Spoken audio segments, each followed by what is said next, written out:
What is up, IB historians? I just wanted to go over a little bit about doing and conducting research for the IA so that in the event that I'm gone for a couple days, you can start doing some research on your topic and find some reputable sources. The first thing I want to show you is the IB History IA Survival Guide and how to use that and what you should be looking for. So, if you look at this bad boy right here, it's got your research question. At some point, you'll have a solidified research question. Then we're going to break down the different three sections: when it's due, predicted score, actual score, and so on and so forth. This is to help you develop a question. We'll do that first, but I'm going to try to focus on the research aspect of this right now.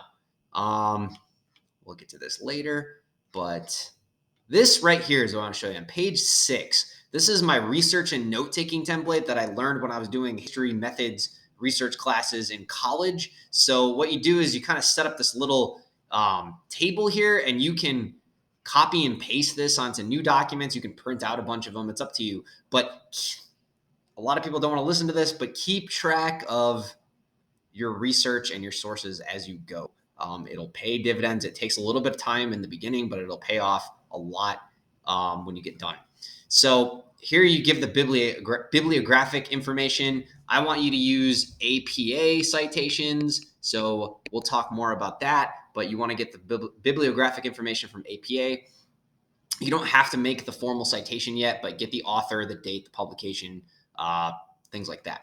What are the main ideas or conclusions of the source that you want to take away? And then this is where you take your notes on the source. So any summaries, specific quotes in their page number, things that you want to take away and remember from that source. And always, I bolded it, always include the page number. Page number is very, very important. So you have to use it eventually.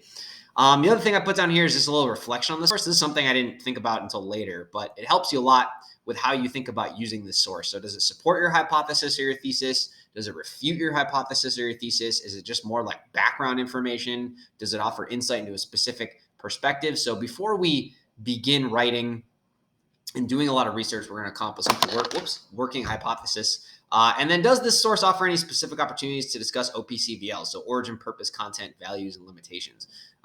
So does it have something particular of interest about its origin, or is it particularly valuable based on the content that it gives you? So I have 2 of these, but you could print off a whole bunch of them, make yourself some nice little research cards to keep track of things.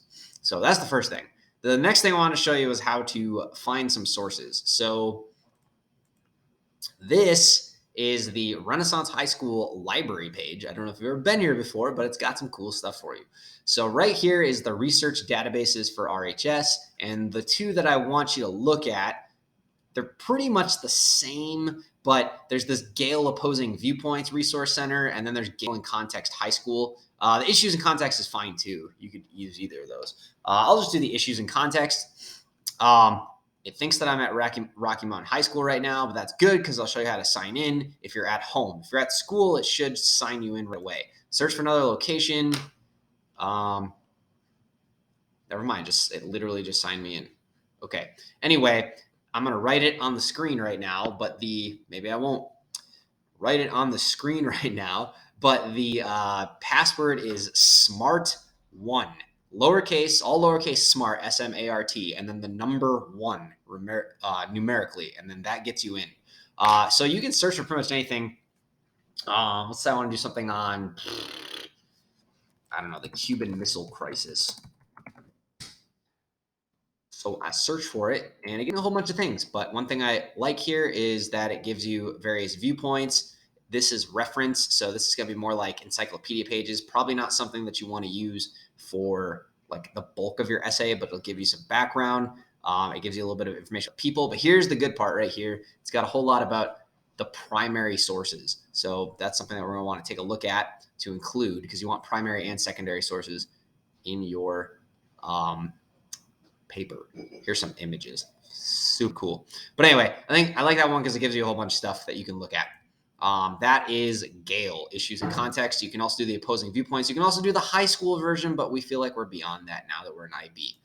EBSCOhost is another good one, but I can't for the life of me figure out what the password is. So I will, oh no, I will work on that as we go. But there's a couple of outside sources that I think will be helpful for you. So I'm going to show you those really quick too as well. So the first is Google Books. It's at books.google.com. And you can pretty much type in any specific book that you want, or you can just type in a subject, missile crisis. I'm kind of being broad. You'd want to maybe be a little more specific. But what I like is that it gives you a whole bunch of options. And then a lot of these have this little preview line right here. So you can actually look at it. I'll just pick this one, for example. And it gives you a fair amount of the content. So depending on what your question is, you could find maybe a chapter or at least a good chunk of a chapter that you could look at. So I don't know, like let's look at this documents. I wonder if it tells us any.